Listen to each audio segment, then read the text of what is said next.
Shall meet with this child again later on. Book 3, The Grandfather and the Grandson. Chapter I, An Ancient Salon. When M. Gillenormand lived in the Rue Servandoni, he had frequented many very good and very aristocratic salons. Although a bourgeois, M. Gillenormand was received in society. As he had a double measure of wit, in the first place, that which was born with him, and secondly, that which was attributed to him, he was even sought out and made much of. He never went anywhere except on condition of being the chief person there.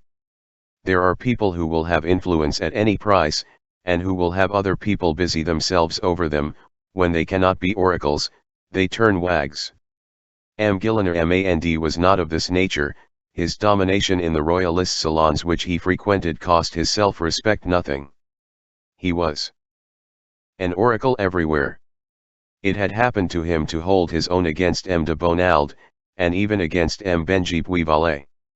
About 1817, he invariably passed 2 afternoons a week in a house in his own neighborhood, in the Rue Ferrot, with Madame la Baronne de T, a worthy and respectable person, whose husband had been ambassador of France to Berlin under Louis XVI. Baron de T, who, during his lifetime, had gone very passionately into ecstasies and magnetic visions, had died bankrupt, during the emigration, leaving, as his entire fortune, some very curious memoirs about Mesmer and his tub, in 10 manuscript volumes, bound in red morocco and gilded on the edges. Madame de T had not published the memoirs, out of pride, and maintained herself on a meager income which had survived no one knew how. Madame de T lived far from the court, a very mixed society, as she said, in a noble isolation, proud and poor. A few friends assembled twice a week about her widowed hearth, and these constituted a purely Royalist salon.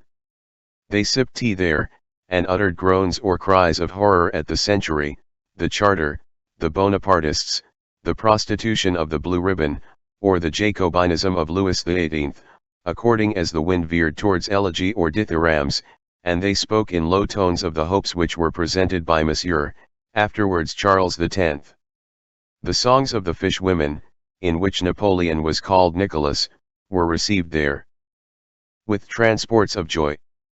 Duchesses, the most delicate and charming women in the world, went into ecstasies over couplets like the following, addressed to the feed rates.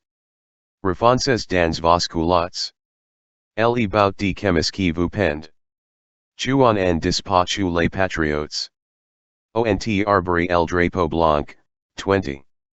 There they amused themselves with puns, which were considered terrible, with innocent plays upon words which they supposed to be venomous, with quatrains, with distitches even, thus, upon the Dessalles ministry, a moderate cabinet, of which Millimetre de Cases and de Serre were members.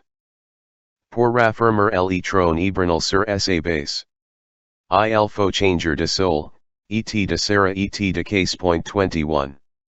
Or they drew up a list of the Chamber of Peers, an abominably Jacobin chamber, and from this list they combined alliances of names, in such a manner as to form, for example, phrases like the following, Damas, Sabran, Gouvion Saint-Cyr. All this was done merrily. In that society, they parroted the revolution. They used I know not what desires to give point to the same wrath in inverse sense. They sang their little caira. Ah! Caira caira caira. Les Bonapartistes à la lanterne. Songs are like the guillotine, they chop away indifferently, today this head, tomorrow that. It is only a variation. In the Fuildes affair, which belongs to this epoch, 1816, they took part for Bastide and Jauzion, because Fuildes was a Bonapartist. They designated the liberals as friends and brothers, this constituted the most deadly insult. Like certain church towers, Madame de T.'s salon had 2 cocks. One of them was M. Gillenormand, the other was Comte de la Motte Valois, of whom it was whispered about, with a sort of respect, do you know? That is the La Motte of the affair of the necklace. These singular amnesties do occur in parties. Let us add the following: in the bourgeoisie, honored situations decay through two easy relations. One must beware whom one admits. In the same way that there is a loss of caloric in the vicinity of those who are cold, there is a diminution of consideration in the approach of despised persons. The ancient society of the upper classes held themselves above this law, as above every other. Marigny, the brother of the Pompadour, had his entry with MLE Prince de Soubise. In spite of?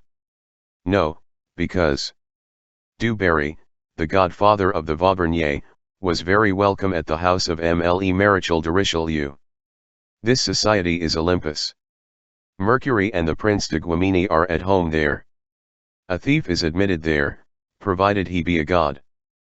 The Comte de la Motte, who, in 1815, was an old man 75 years of age, had nothing remarkable about him except his silent and sententious air, his cold and angular face, his perfectly polished manners, his coat buttoned up to his cravat, and his long legs always crossed in long, flabby trousers of the hue of burnt sienna. His face was the same color as his trousers. This M. de la Motte was held in consideration in this salon on account of his celebrity and, strange to say, though true, because of his name of Valois. As for M. Gillenormand, his consideration was of absolutely first-rate quality. He had, in spite of his levity, and without its interfering in any way with his dignity, a certain manner about him which was imposing, dignified, honest, and lofty, in a bourgeois fashion, and his great age added to it. One is not a century with impunity. The years finally produce around a head a venerable dishevelment. In addition to this, he said things which had the genuine sparkle of the old rock. Thus, when the King of Prussia, after having restored Louis XVIII, came to pay the latter a visit under the name of the Count de Ruppin, he was received by the descendant of Louis XIV. Somewhat as though he had been the Marquis de Brandebourg, and with the most delicate impertinence. M. Gillenormand approved. All kings who are not the King of France, said he, are provincial kings. One day, the following question was put and the following answer returned in his presence, to what was the editor of the Courrier Français condemned to be suspended. Sus is superfluous, observed M. Gillenormand. 22 remarks of this nature found a situation. At the Te Deum on the anniversary of the return of the Bourbons, he said, on seeing M. de Talleyrand pass by, "There goes His Excellency the Evil One." M. Gillenormand was always accompanied by his daughter, that tall mademoiselle, who was over 40 and looked 50, and by a handsome little boy of 7 years, white, rosy, fresh, with happy and trusting eyes, who never appeared in that salon without hearing voices murmur around him, "How handsome he is! What a pity! Poor child!" This child was the one of whom we dropped a word a while ago. He was called poor child, because he had for a father a brigand of the Loire. This brigand of the Loire was M. Gillenormand's son-in-law, who has already been mentioned, and whom M. Gillenormand called the disgrace of his family.